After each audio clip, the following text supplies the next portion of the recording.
So, for this morning's talk, again, I try and get some connection, continuity from what was said yesterday.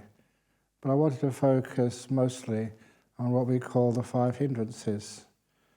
And it's something which the Buddha talked about a lot and emphasized a lot.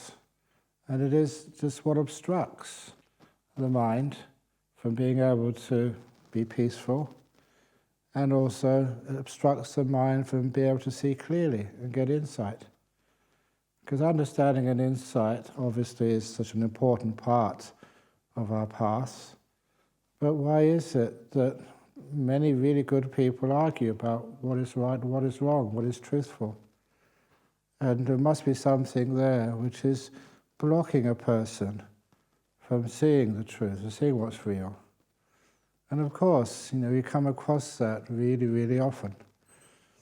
And one of the stories to illustrate that was this wonderful story of the levitating flower pot.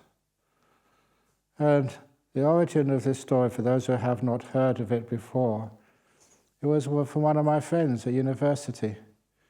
And he was the first Buddhist I ever met in my life, this life.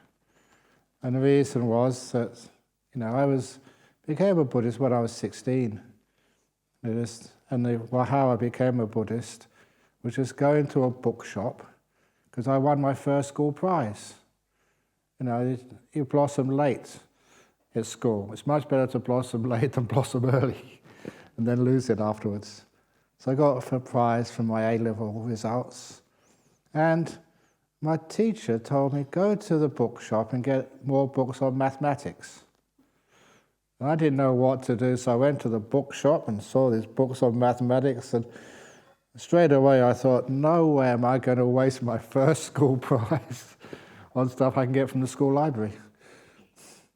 So instead, this was in this big bookshop in Tottenham Court Road in London, Foyles, and it's very old, well-established bookshop.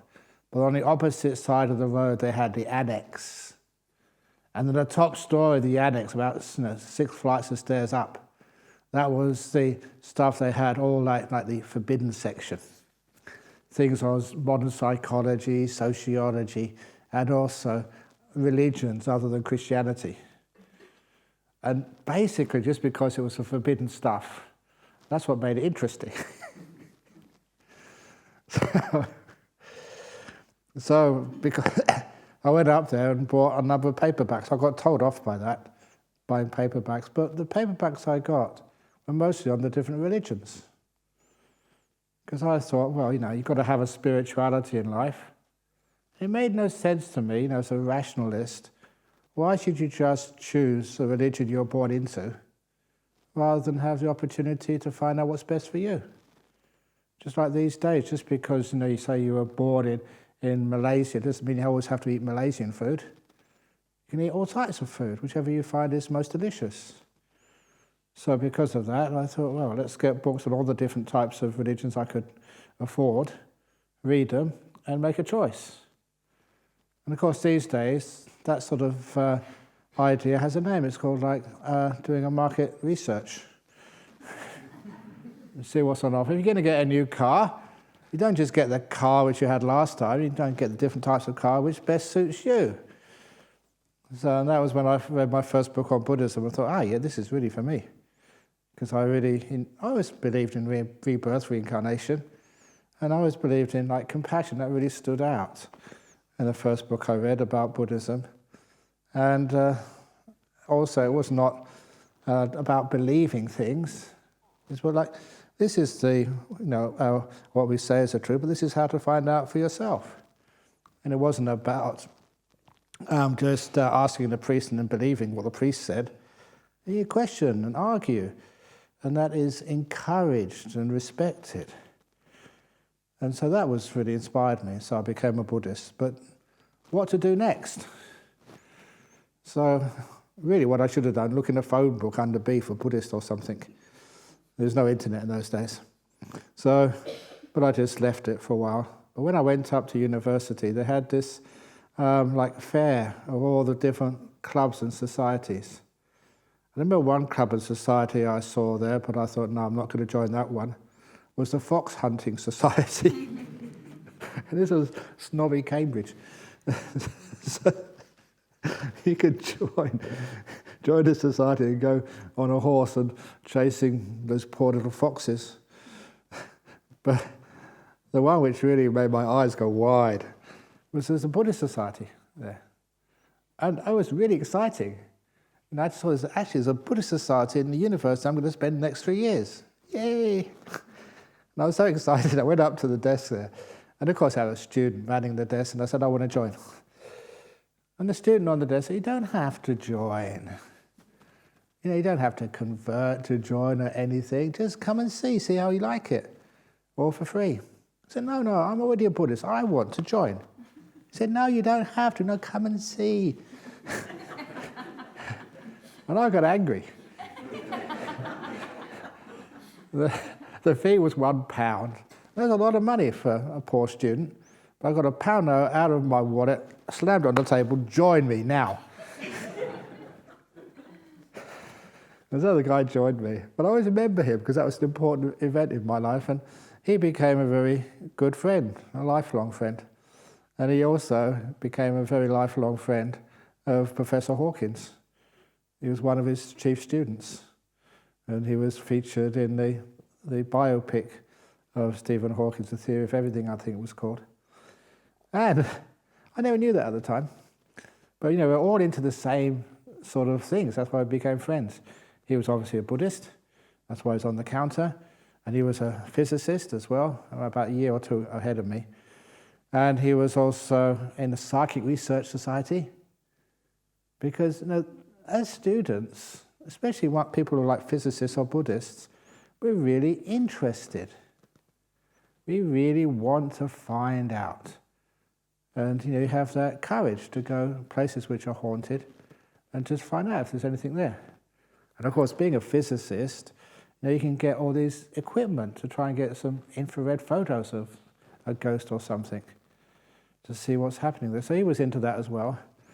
And also in the Astronomical Society, which I was into. So anyway, we just shared so much that years and years and years later, when we had one of those conferences here in the convention centre in Perth, it was, I wanted him to come over. And it was almost an excuse to force him to come over as an old friend to see Bodhinyana Monastery, see how we lived. So he came over with his wife and he made his presentation.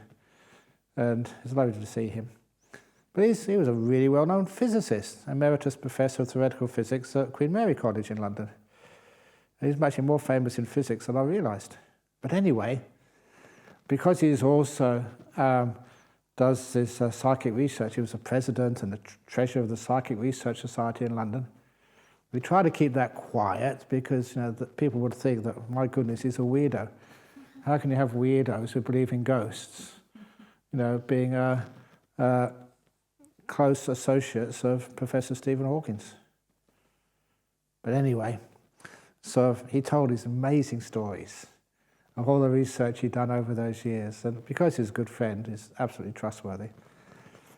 And he said one of the experiments which they did in the Psychic Research Society and also in physics was the levitating flower pot experiment. I mentioned this quite a few times. Many of you know this story, but it's a very important story because they had this private demonstration in the, what's it called now? Imperial College, London. Imperial College is just a technology university. And they get amazing sort of professors there. But anyway, they had this demonstration, not for students, only for professors, lecturers, of the levitating flower pot. One of these physicists said he found out how to levitate things. So all these crusty old professors, these lecturers, these experimenters, who were supposed to be trained in observation, they were all sitting down when the demonstrator, the person giving the lecture, came into the room holding a flower pot. And if you remember some of those old university lecture theatres, they usually have a bench in the front, and they have on the bleachers the rows going up, the little desk. That's where the professors were sitting. And so the physicist making this demonstration, he put the flower pot on the table, no wires or anything. And he said, we're now going to levitate this flower pot, make it rise up into the air. It had lots of cameras there, top of the range cameras, because from the university.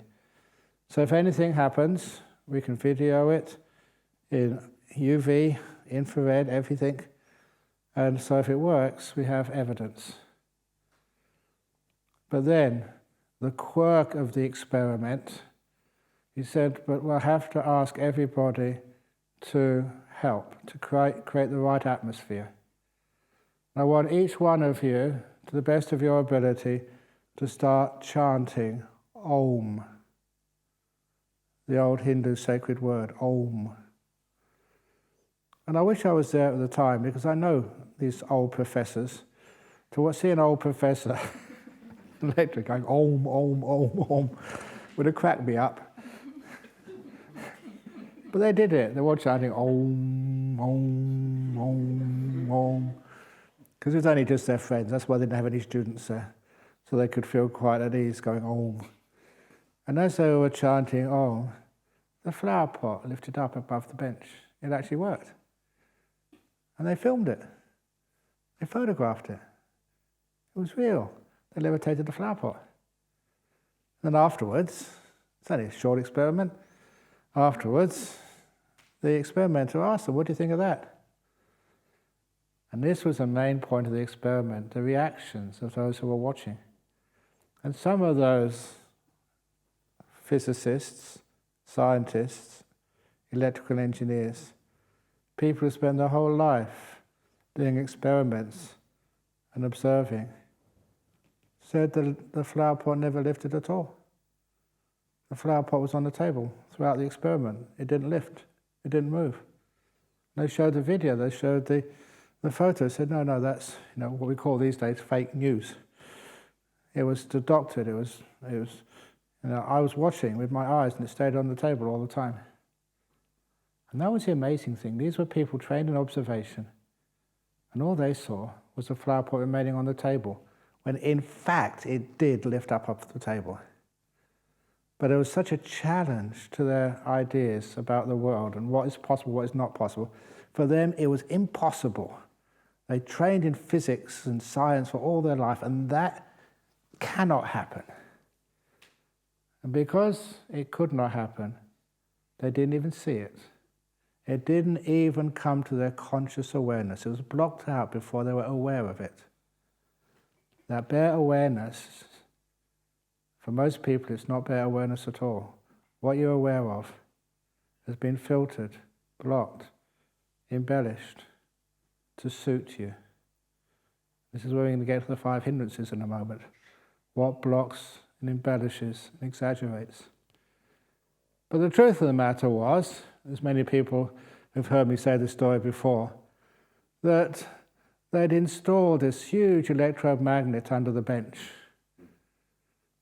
And whenever you turn on such a power-sucking piece of equipment, you can actually hear the electric current hum, which is why they had to chant Om to mask the sound of current being turned off so they wouldn't guess what was happening. That made me laugh as it made you laugh. It's a brilliant piece of electrical tomfoolery. But anyway, the flower pot did actually lift. But the purpose of the experiment was to see if when it did lift, and people didn't know how it was done, they really thought it was some magic or psychic powers, they didn't even see it. It wasn't as if they saw it and said, no, I must be dreaming. It never even came to their primary awareness. And that's the whole point of the experiment. I remember also just this other thing was not written up, but he said he'd been with some of his friends, top scientists in London, to these psychics who were just levitating tables. And he said one of his friends, when this was happening, he was free to just have a walk around underneath the table, see if there was anything really to make it move. And he couldn't find anything to actually to cause in science a table to lift up with these psychics with their hands on it. And then he said, I must be hallucinating. They must have put something in my tea or my scones, which I ate just before this experiment. It can't be true. And this is one of the problems. If you think it can't be true, you'll block it out. You won't see it.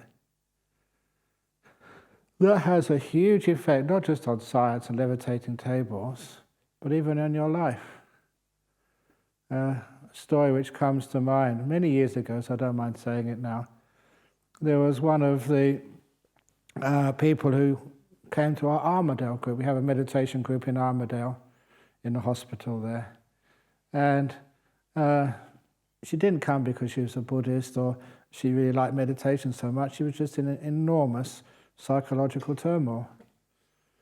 And the reason was, when you could take her aside and talk to her, that her school, she had 2 kids, they were twins. And the school had discovered that they were being sexually abused by her husband.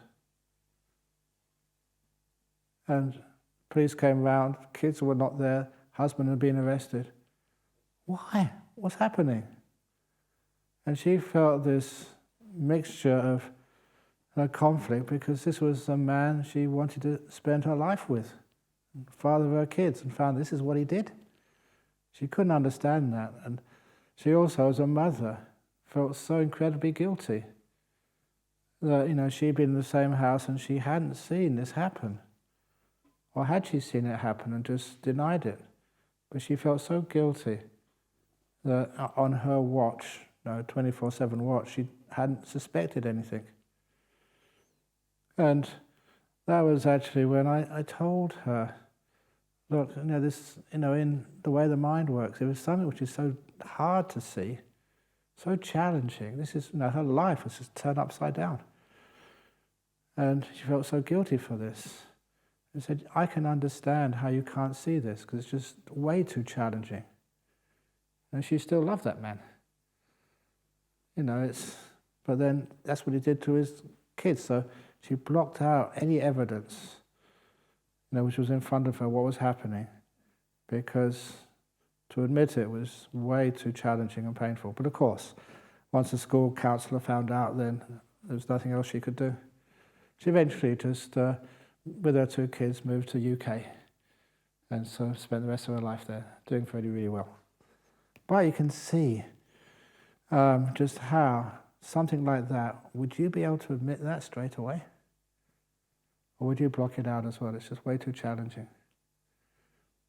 And there's many things in the life which are way too challenging. To make it a little bit more light, you got your relationships, marriage. And why is it that when people get married, I love everything about you, darling. You're so cute. Even the way you pick your nose is so charming. That's an exaggeration, because I've never been married myself, obviously. But that's what it feels like. And then after a couple of years, sometimes I think, why on earth did I ever marry that guy? What did I see in her?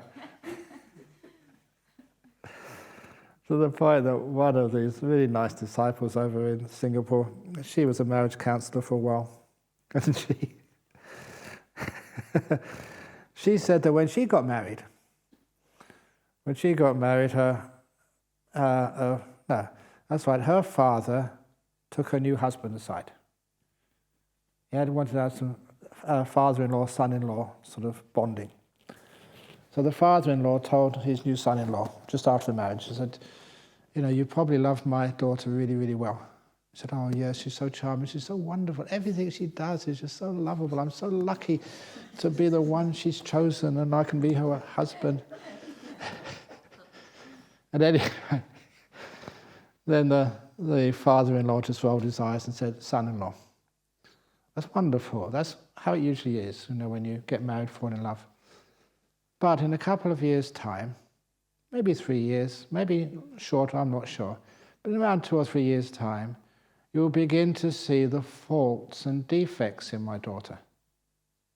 But I want you to remember something. When you start to see those faults and defects in my daughter, remember they were there from the very beginning. And if my daughter didn't have those faults and defects to begin with, she would have married someone much better than you. It's a reality check.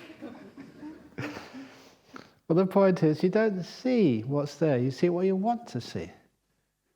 And you hide what is just too challenging for you to see. And that is caused by these things called the hindrances. And this is just in ordinary life, let alone just in your meditation and getting real deep insight into the nature of your body and mind. So what are those hindrances? I think many of you know that in brief. It's the first hindrance is wanting, the second is ill will, the third is sloth and torpor, the fourth is restlessness and remorse, and the fifth is doubt. These are all the stuff which twists what comes to your cognitive awareness. So you can't really trust what you see. You see what you want to see. You hide what you don't want to see. And of course, sloth and torpor are just too dull to really see clearly. Restlessness, you just can't stay long enough anywhere to actually see clearly.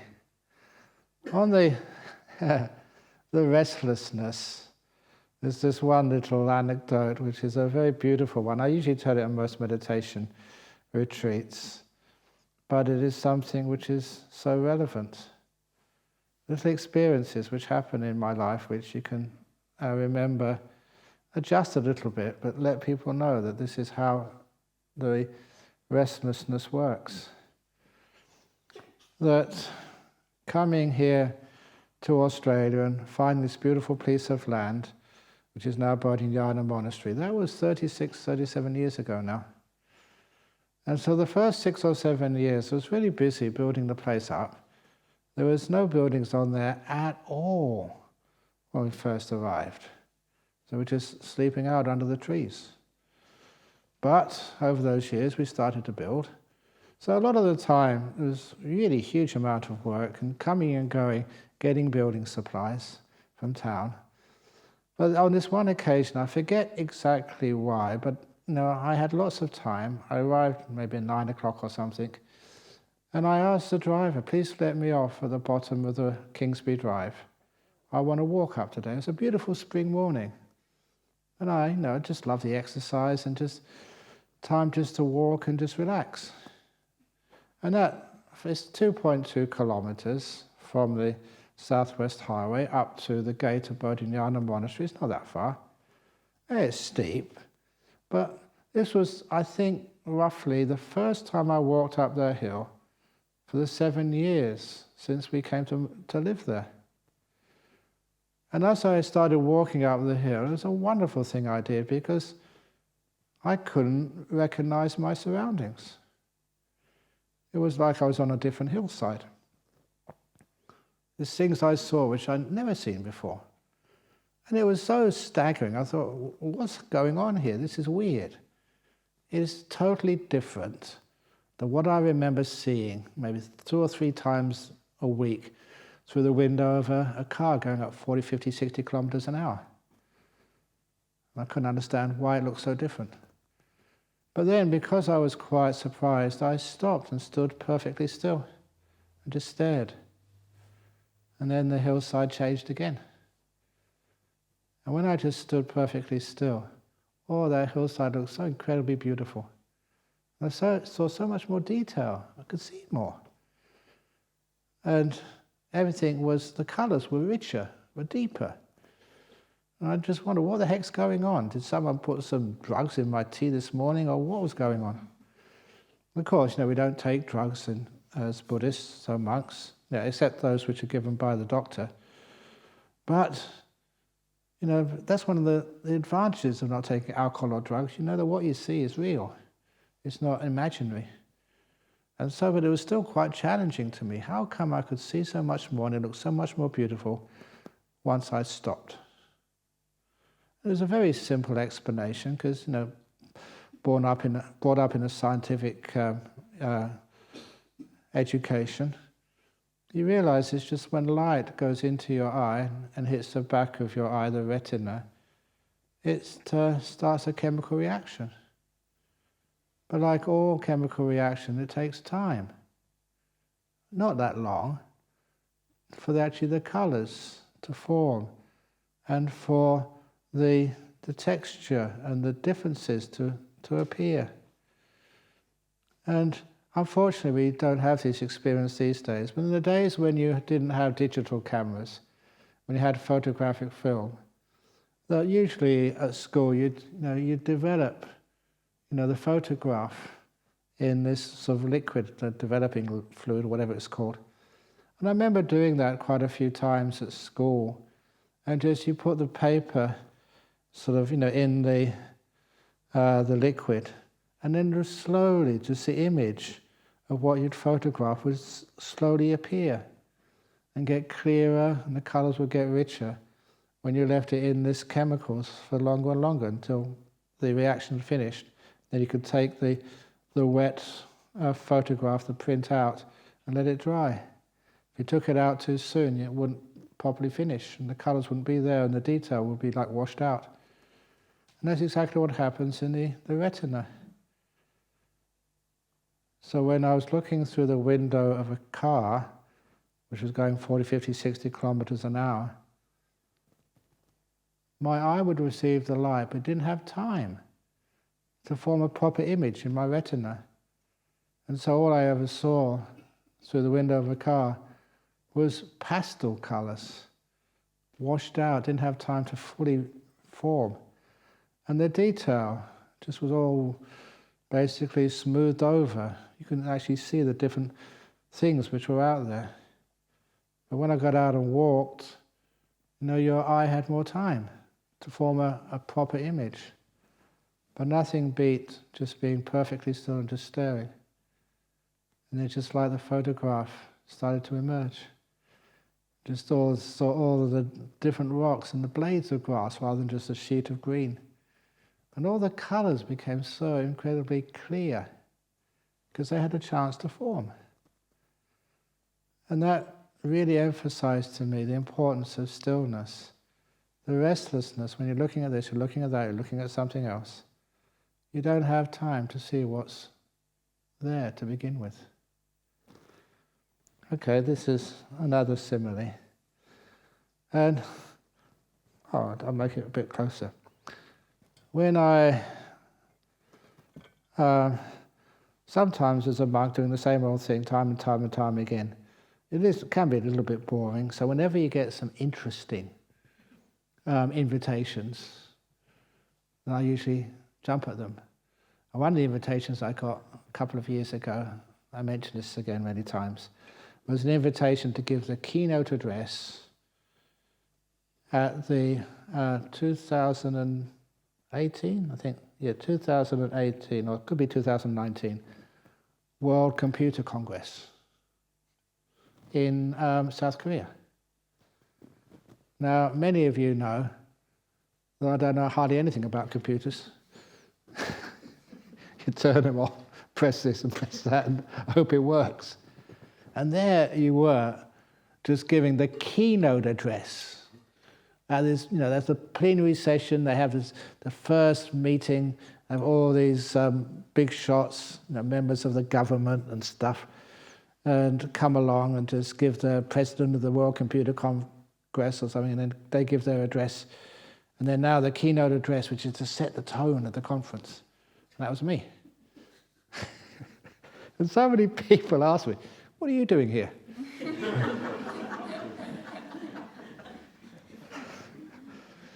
It went down, and I'm not just saying this, it went down really well.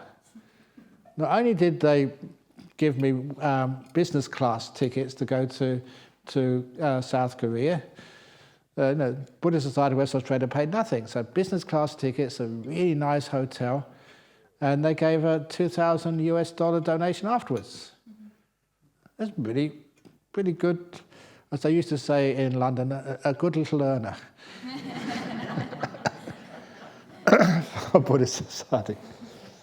But then, you can't just go there and just stay in your hotel room and come back again. You had to perform to make your visit worthwhile. So then I told him, I picked up, it was one of those plastic water bottles. I picked it up in front of everybody and said, "What is this?" So this is like a glass bottle. "What is this?" A bottle, yeah. What else is it? Come on, give me some information. What else is it? What else? What else? What else? What else? And I did this for about 3 or 4 minutes. First of all, people didn't know what I was up to. But being the keynote speaker, they behaved. And then, once they got all the names out of their system, I said, "Those are the things you've been taught. At school, at university, you've read in books, you've heard from your parents. Keep on looking. Now what do you see? Now you're seeing things you haven't been taught before. New things. Insight. Seeing it in a totally revolutionary way." And I said, in the computer industry, that's one of the things which is so important. Innovation. You can't innovate on old ideas and old concepts. Look at something, look at a problem, stay with it long enough to exhaust all the old descriptions and ideas. Then you might see it anew. I thought, wow, yeah. That was worthwhile inviting this fellow for. But you can see how it works.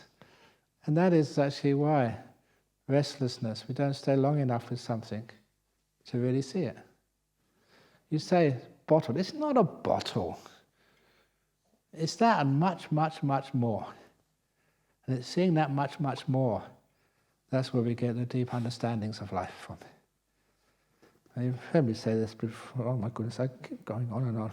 This clock must be too fast.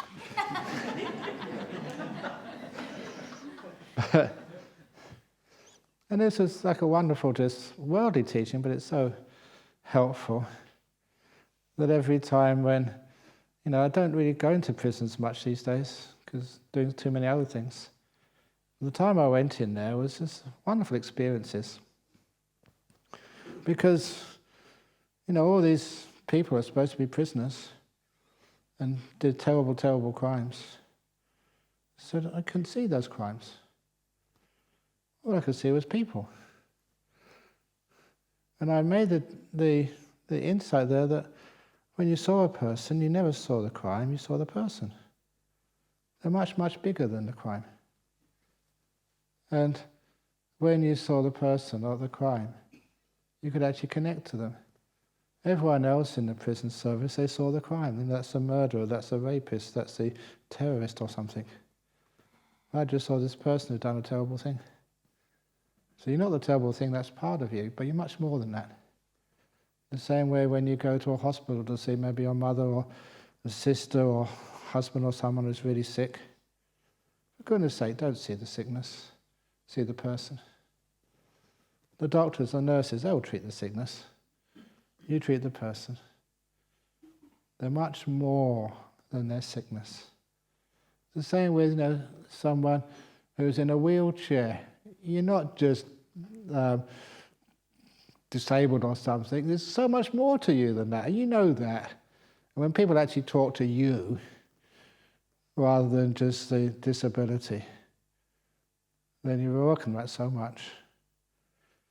Because, it's real. So anyway, that's just seeing much deeper than what you've been taught. And that's why I did an experiment here years ago. And I never told what I was up to at the time.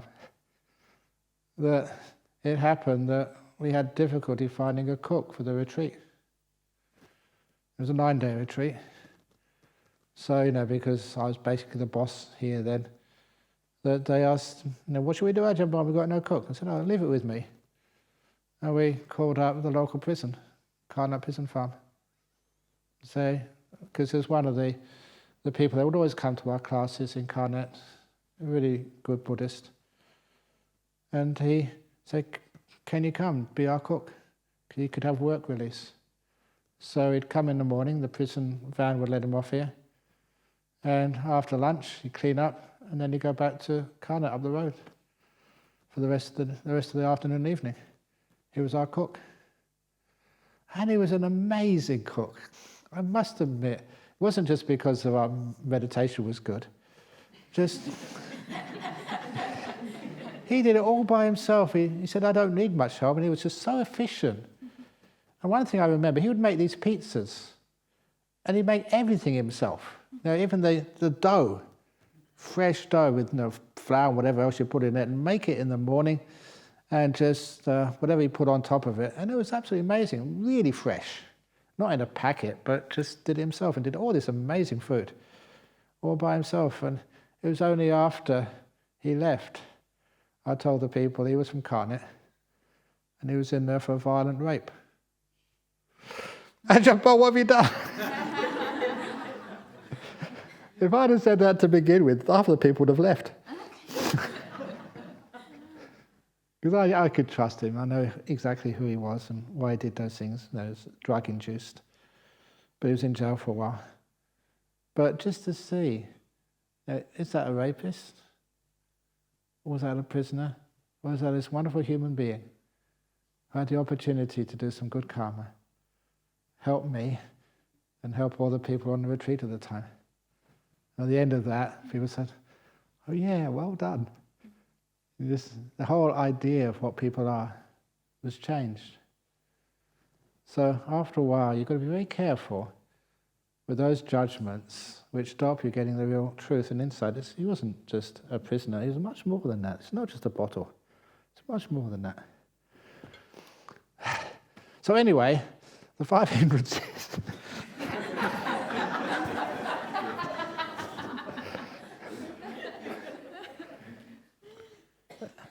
In the list, the first one is like wanting something.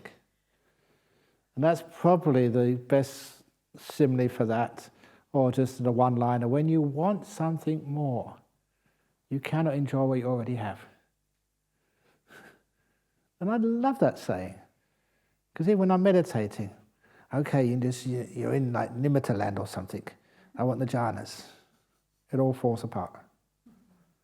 When you want something more, you can't enjoy, and the enjoyment of what's happening right now allows you to stay effortlessly in the present moment. Whenever you want something more, whenever, that's very disturbing. And of course, even when you've got bad states of mind, you're really tired or you're restless or something, even if you've got bad states of mind, I also practice, and I don't want anything more. It's happening right now. It's right in front of me. I don't know why it's in front of me, but it's obviously I've got to learn something from this. So I never deny what's in front of my mind right now and try and get rid of it and get somewhere else. You allow it to be. And sometimes when you're in physical pain, because I'm a human being, I've got a human body, sometimes I have physical pain. And when I've had physical pain, I've learned that if I try and get rid of it, it gets worse. The old monster in the Emperor's palace. When you stay with it and be with it, it vanishes. You're kind to it, and the monster gets smaller and smaller and smaller. And I don't know that sometimes, getting old, sometimes when you get up in the morning or something, or you get back from some work and you go and sit in your room and you try to meditate, bleh. Your body feels bleh. The mind feels bleh. What you got is bleh.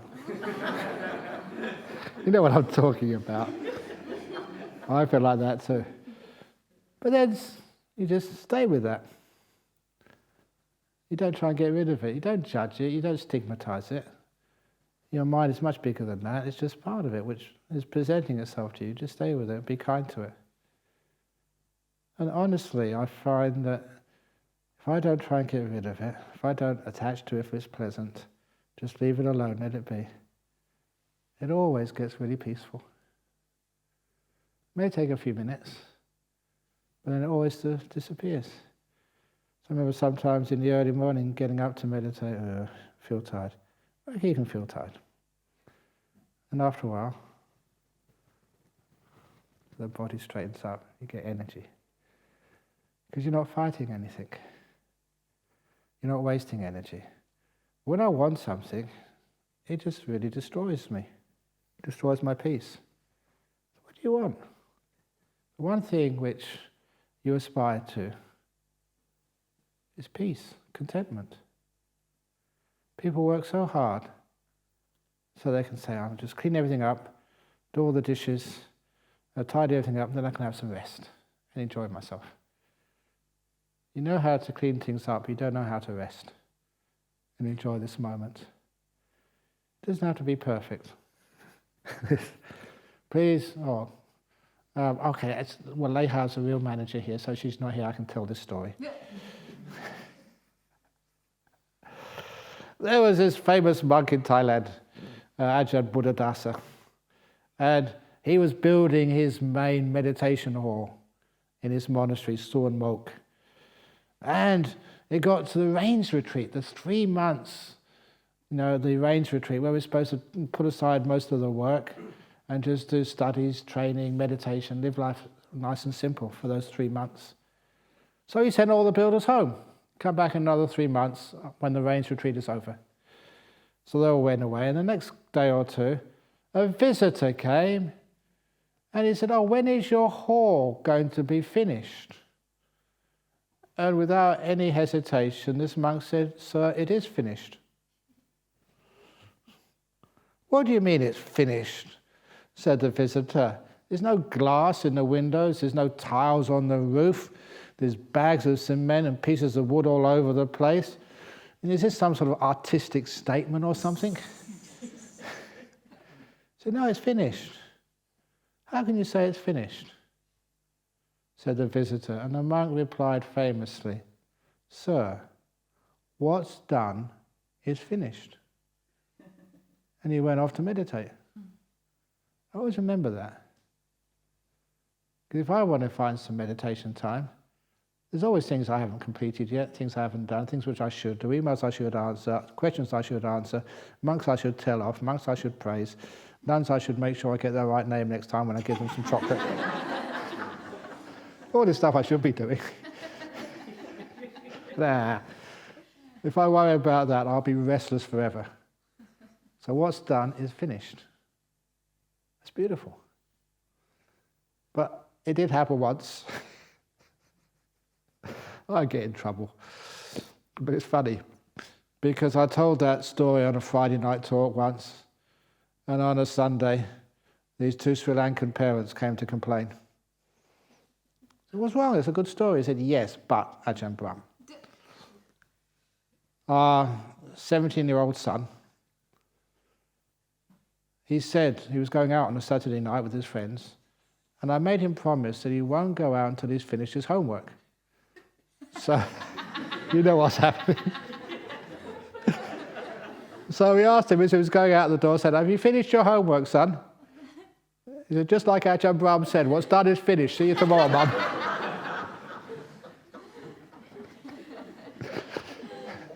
That was a good little ending to that story. But it's true, if you want to have some peace and quiet, some happiness, you never get everything finished. So what's done is finished, and you don't have to be restless. You let things go.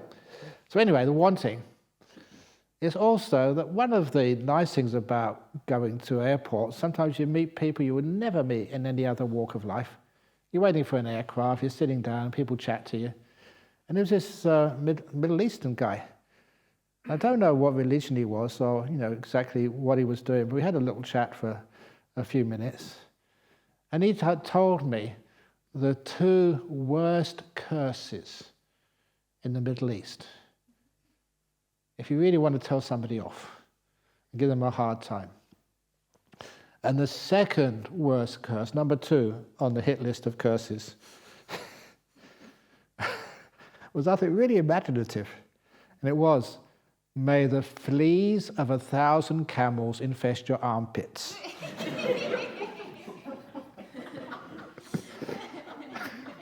It's not a nice thing to say to somebody. We can imagine the fleas of 1,000 camels infest your armpits. And the only reason I say that, it's a bit of fun, but the next one, wow, that was way above the fleas of 1,000 camels curse.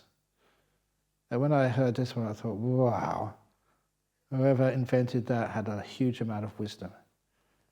And that curse is, may you get everything you want as soon as you want it. Wow. That was so deep. You want a deep talk. May you get everything you want as soon as you want it.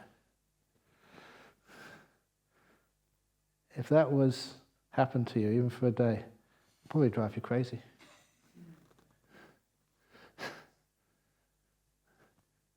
Because a lot of the joy and pleasure of wanting is when you want something and the journey and the striving to get where you want.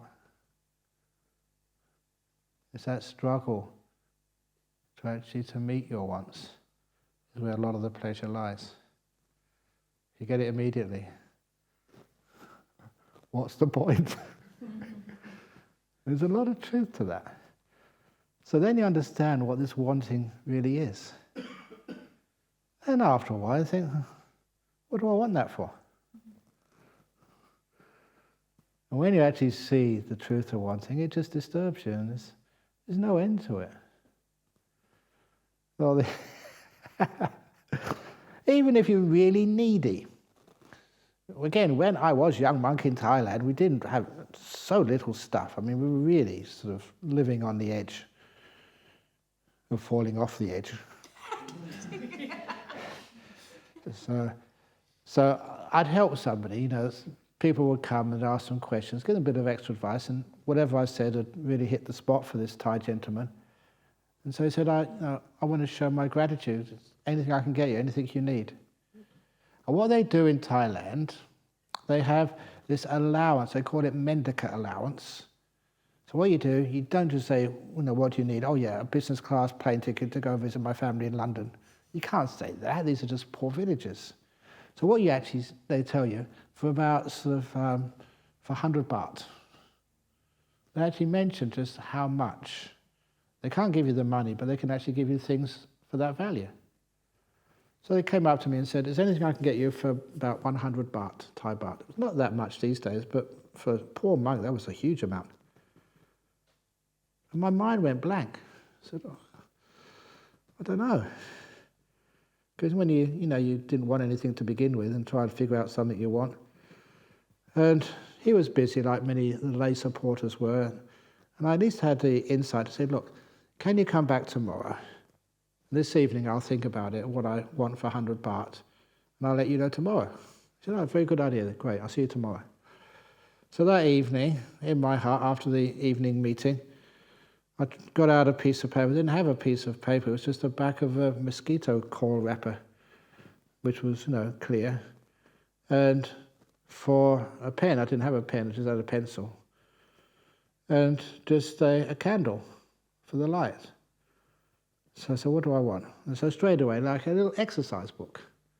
Just simple things, so I don't need to write on scraps of paper. Instead of a pencil, maybe just a cheap biro pen.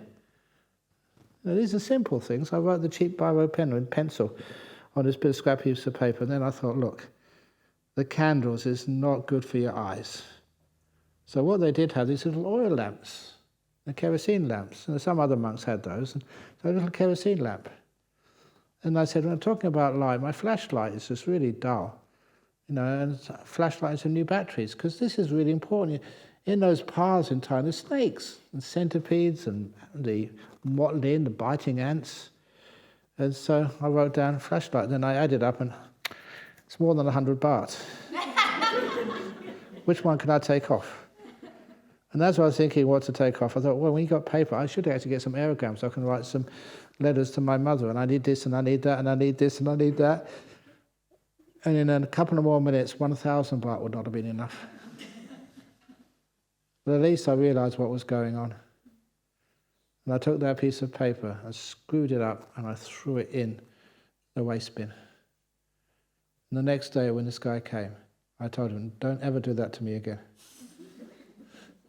Okay, I know I was writing on the back of a scrap piece of paper in pencil by candlelight, but I wasn't doing that much.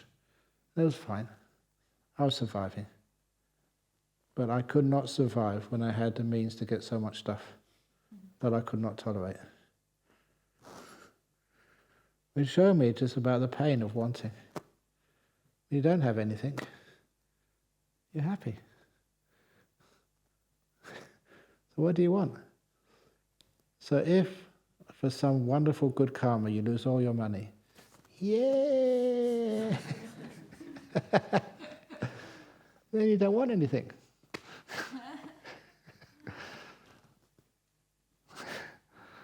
Do you agree with me? Do you understand? No, you don't.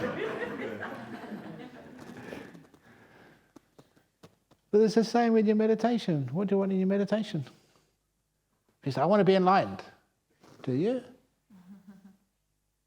If you're enlightened, there's no more peace, excuse me the words, no more sexuality. You just can't.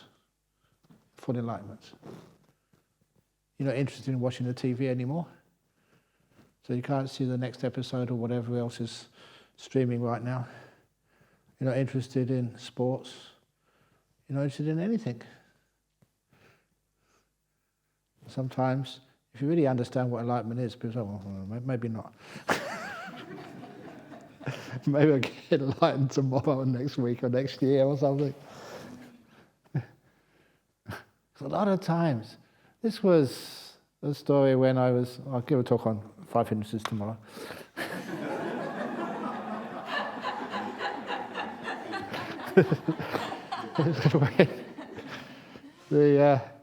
Again, when I was a school kid, because of good scholarships, I went to this really good school in West London, and they had a chaplain, Anglican. And I thought, well, you got a chaplain there, it doesn't do very much. So I went to see him because I said I was actually interested. I wasn't challenging. What is this God business? What is God? You're supposed to be the expert in this school. So tell me what God is, because I'm interested but confused. And then he told me that God is the beginning and end of all things, ineffable. You can't explain it. It's got no name. It's the ground of all being, the Alpha and Omega. I said, that doesn't make any sense to me. What is it? Oh, it's unexplainable. And what came across was he didn't know what he was talking about. If you know what you're talking about, you can explain it. And so I went away just quite disillusioned. Then later on, when I became a Buddhist at university, went to ask these great teachers and monks, well, what is enlightenment? And they said it's unexplainable, beginning and end of all things, ineffable, the ground of all being. I've heard that before somewhere. So do you know what you're talking about? So on that, I should continue the story. What is enlightenment anyway? Finally, you got a decent answer to that. And why, we let go of craving and wanting. And what happens is enlightenment.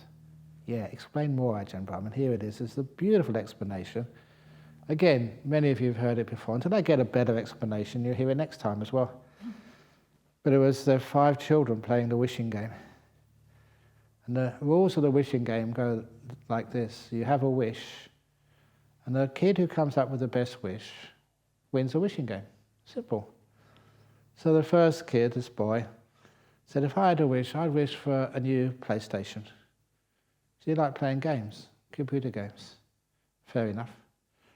The second kid, the second one has more time. So if ever you're in some sort of panel discussion or something, always be the last one.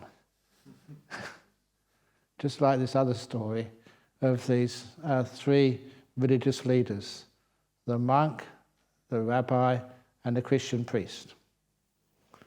And they were meeting together to discuss, their religions, the truths, but also to get together and have a bit more harmony and bonding together. And they would meet and have cups of tea, but that wasn't sort of enough to really challenge themselves and challenge their boundaries and just actually get closer together and understand each other. So they started playing games. They started playing poker. And to make it more interesting, they started playing for money. It's a way of spending time together and coming together. But unfortunately, that was illegal in that country, so they got arrested. And they had to go to trial. And at the trial, it was the Christian priest had to answer the judge, first of all, look, you're all three religious leaders, so I'm not going to waste time. Were you gambling? Which is illegal, you know that. Were you gambling, Reverend? And really quickly, quicker than the judge could see, he looked up in the sky, please forgive me, Lord, and said no.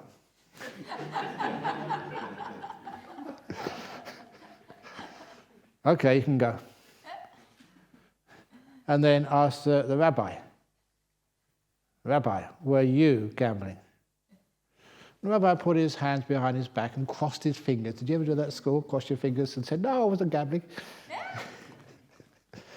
I don't know how that absolves you of guilt. But anyway, they used to do that. And so, okay, you can go. And asked the Buddhist monk. And the judge was getting a bit suspicious of the other two. So, you don't believe in God. So you can't just ask for forgiveness and keep your hands in front of you. Were you gambling? And the monk replied, with whom, Your Honor?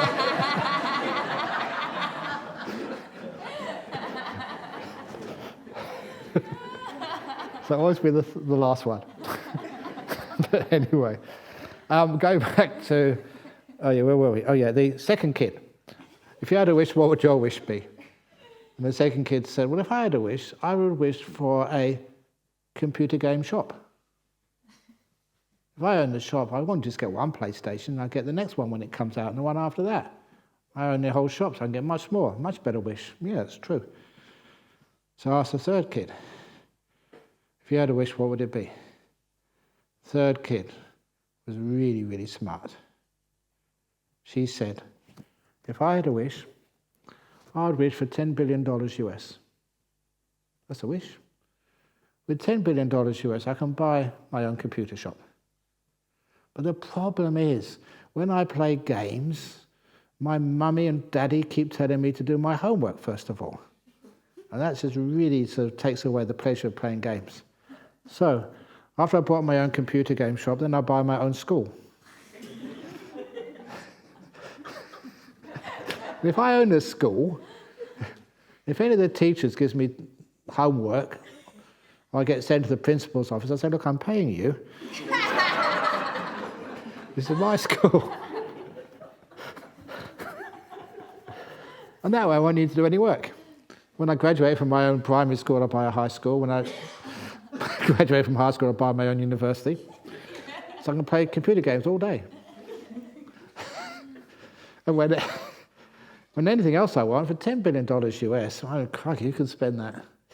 Except governments. So that was a $10 billion US wish. Beat that. There's two more people yet to come on this game. And the fourth kid, again, really smart too. And he really thought he cracked it. No one can beat this wish. He said, if I had a wish, I wish for 3 wishes. That's a wish. For my first wish, I'll have the computer game shop. With my second wish, I'll have $10 billion US. For my third wish, I'll have 3 more wishes. No.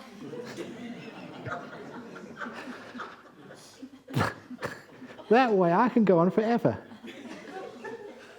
Beat that.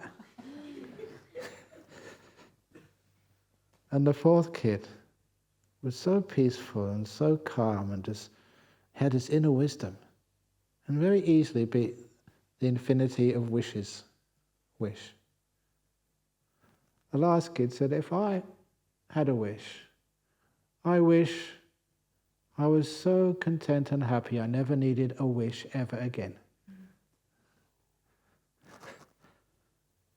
And that describes enlightenment. So happy, so at peace, you never need any more wishes ever again. That's beautiful. The reason I love that story, because it takes you from the very beginning to just what you want. You want your dinner, you want something for dinner, you want sort of small things like a computer game, or second one, just a bit more opportunity to get more money, more things. The third one, infinity of wealth. Thinking that if you're wealthy, you can be really happy. You ever notice all these incredible wealthy people, they're never satisfied, so they want to become presidents of big countries. Who would ever? Would you really want that if you got just billions of dollars? What would you want to be president for? And get lots of suffering. Can't you retire and just do nothing? No, because it's not enough. You have wealth, but you don't have power. That's the fourth wish. The infinity of wishes granted. That's where you need to be dictators or heads of government to try and get more wishes given to you. Money doesn't get it. But the best wish of all, be so content, you never needed any wishes ever again. That's enlightenment, that's the Buddha. And that's an incredibly wonderful explanation. It's not just disbelief, or it's unexplainable, or it's ground of all being. It's something which tells you what it must be like and how to get there. No wishes. You're sitting here, really tired. Let yourself be tired. Be kind enough to your body and mind. It's been working really hard so far in your life, so give it a break. I don't need any more wishes when I'm meditating. I'm not trying to get somewhere when I don't know what it's going to be like when I get there. It's like going on those magical mystery tours. Get jhanas. Ajahn Brahm says they're really wonderful. And you believe me. Are they wonderful? Actually, they are. But sometimes you think, no, I won't want a jhana. I'll just be peaceful. I'll see if I can just be this wonderful state where I don't need any wishes, just content. Sitting comfortably on a seat or walking meditation, just being here. Not wanting anything in the whole world. Now that is blissful. And that is a path into the jhanas and enlightenment, the whole works. So, now continue on with the 5 hindrances tomorrow, maybe. Sadhu, sadhu, sadhu. Okay. Oh boy.